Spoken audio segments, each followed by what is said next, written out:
Maria wakes up every day before sunrise. She makes coffee, kisses her children, and heads to work cleaning offices in downtown Phoenix. She's lived in the US for 14 years. Her kids are US citizens. She pays taxes. She volunteers at school. But Mary lives every day in the shadows. She is undocumented.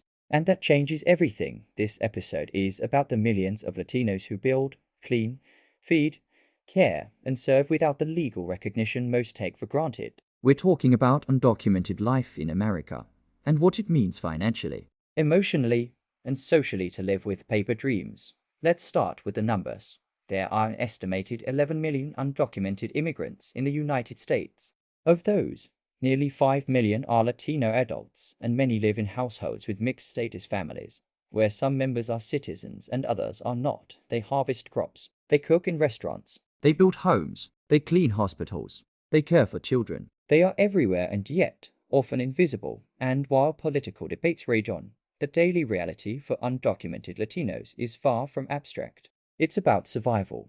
Let's talk about income. Most undocumented workers earn low wages. In industries like agriculture, hospitality, or domestic labor, it's common to be paid in cash, often without benefits, legal protections, or job security, according to a report by the Migration Policy Institute. The median household income of undocumented immigrants is about $36,000 a year, far below the US average. Many work multiple jobs, often without overtime or health insurance.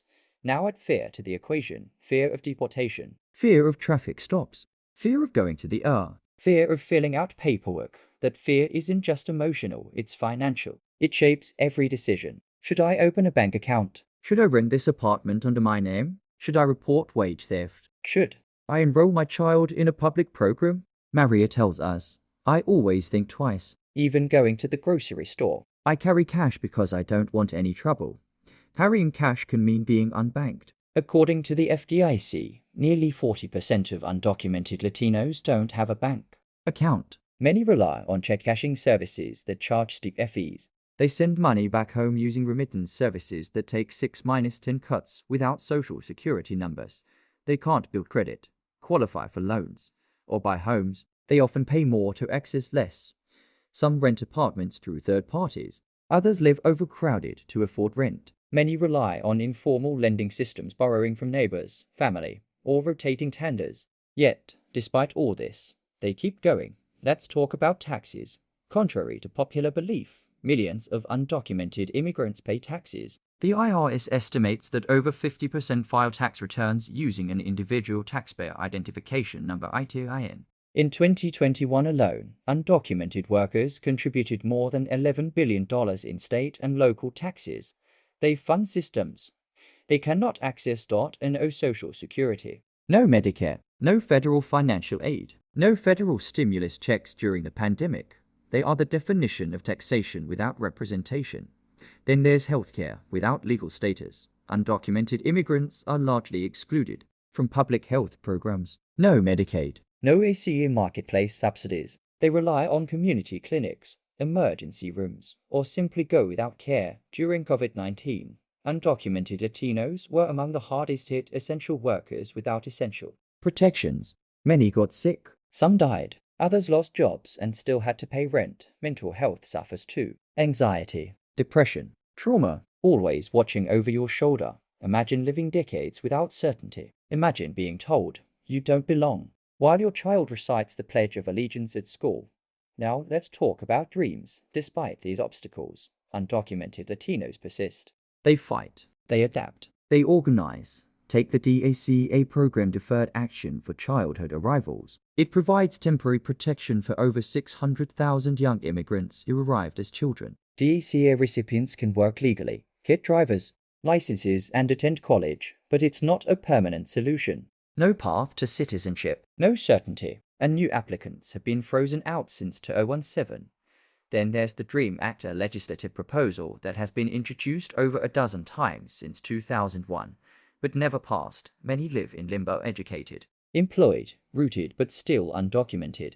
Let's meet George. George came to the US at 9. He's now 27. He graduated top of his class in California and wanted to become a nurse. But without legal status, he couldn't qualify for financial aid. So he worked nights at a gas station and attended community college part-time. After 5 years, he earned his associate's degree. He now works at a private clinic underpaid. But proud. I help people every day, he says. That's what matters. George still dreams of becoming a nurse practitioner. He's saving every dollar he can. One day, he says, one day I'll be more than just a dreamer, but undocumented immigrants aren't just surviving. They're also building. They're creating cooperatives, Launching small businesses, joining credit unions that accept ITINs, buying homes through community programs. Some organizations, like Mission Asset Fund, offer credit building loans for the undocumented.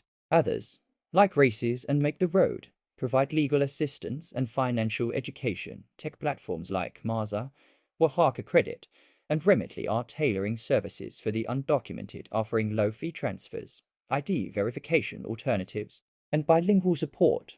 And community networks are everything. Mutual aid, faith groups, non-profit clinics, Local mentorships. When systems fail, communities step in. Still, let's not romanticize resilience. Dignity shouldn't require suffering. hard work shouldn't require silence. Undocumented Latinos deserve more than admiration, they deserve rights. They deserve banking access, Work protections. legal recognition. A path forward.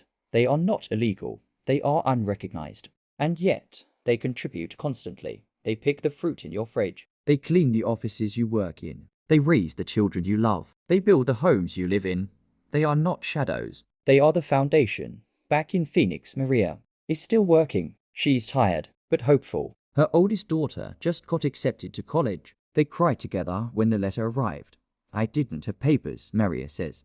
But maybe she'll have wings, because that's what undocumented life is. Invisible work, visible sacrifice. Endless hope. This is Money Talks, Latino edition. In our next episode, we explore how finances shape identity when you become the first entrepreneur in your family and the emotional toll of being the risk taker.